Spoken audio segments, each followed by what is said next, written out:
CAA के खिलाफ दो सुपरस्टार, मोदी को क्या सुना गए कमल हसन, आइए जानते हैं इस वीडियो में।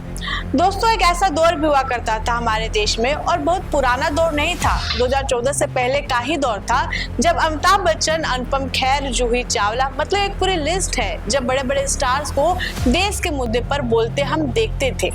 खास तौर पर अमिताभ बच्चन तो देश की महंगाई को लेकर बहुत ही परेशान हुआ करते थे। लेकिन आज देश में इतना कुछ हो रहा है, लेकिन इन 10 सालों में मजाल है कि देश के बड़े बड़े स्टार्स ने किसी भी मुद्दे पर अपनी जुबान खोल दी हो। और इन सब के बीच देखिए दक्षिण के सुपरस्टार कैसे एक नजीर पेश कर रहे हैं। दोस्तों, अभी 2 दिन पहले मैंने आपको ये खबर दिखाई थी, जिसमें मैंने आपको बताया था कि थलापति विजय, जो कि सुपरस्टार न केवल दक्षिण के हैं बल्कि अब तो पूरे इंडिया के सुपरस्टार माने जाते हैं, सीएए के खिलाफ न केवल आधिकारिक बयान दिया है बल्कि इसका विरोध करते हुए कहा है कि तमिलनाडु के मुख्यमंत्री इस बात को सुनिश्चित करें कि उनके राज्य में किसी भी हाल में सीएए लागू ना हो। वहीं थलापति विजय ऑफिशियल अपनी पार्टी लॉन्च कर चुके हैं फरवरी में।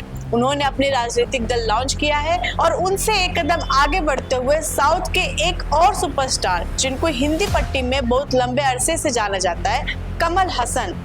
जी हाँ दोस्तों, कमल हसन भी खुलकर सीएए के खिलाफ न केवल बोले हैं बल्कि उन्होंने इसकी आलोचना करते हुए कहा है, भारत के लिए काला दिन, धर्म आधारित नागरिकता गणतंत्र की धर्मनिरपेक्ष संवैधानिक नीति के विपरीत है और मैं इसके खिलाफ कानूनी और राजनीतिक रूप से अपने पूरी ताकत से लड़ूंगा। यानी कि कमल हसन कह रहे हैं कि न केवल वो राजनीतिक तौर पर सीएए के खिलाफ बल्कि कानूनी तौर पर भी इसके खिलाफ लड़ाई लड़ेंगे। तो सवाल ये है कि क्या इस पूरे मामले को कोर्ट में लेकर जाने वाले हैं, क्या जोर आजमाइश करने की कोशिश कर रहे हैं कमल हसन।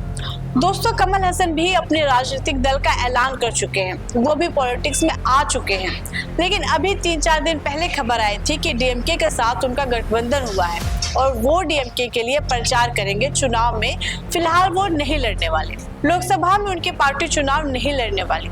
तो वो लोग जो ये सोच रहे हैं कि ये सब लोग चुनाव लड़ने के लिए, वोट बटोरने के लिए ये सब कर रहे हैं, तो कमल हसन तो चुनाव ही नहीं लड़ रहे।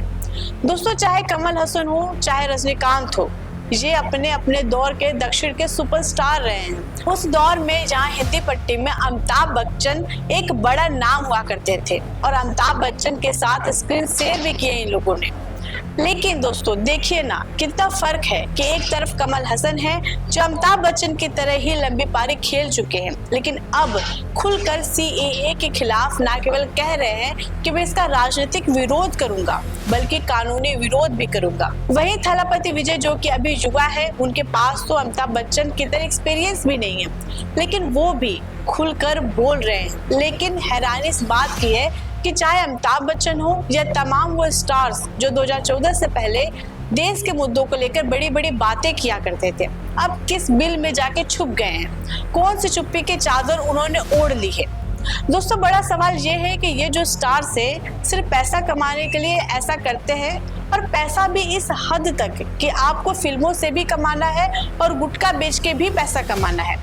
बड़ा सवाल है कि अगर देश के मुद्दों को लेकर 2014 से पहले अमिताभ बच्चन परेशान हुआ करते तो अब क्यों नहीं हुआ करते। दोस्तों, आपका इस मुद्दे पर क्या कहना है, कमेंट बॉक्स में अपनी राय जरूर दें। आप देख रहे खबरीलाल टीवी, मैं हूं आकांक्षा। धन्यवाद।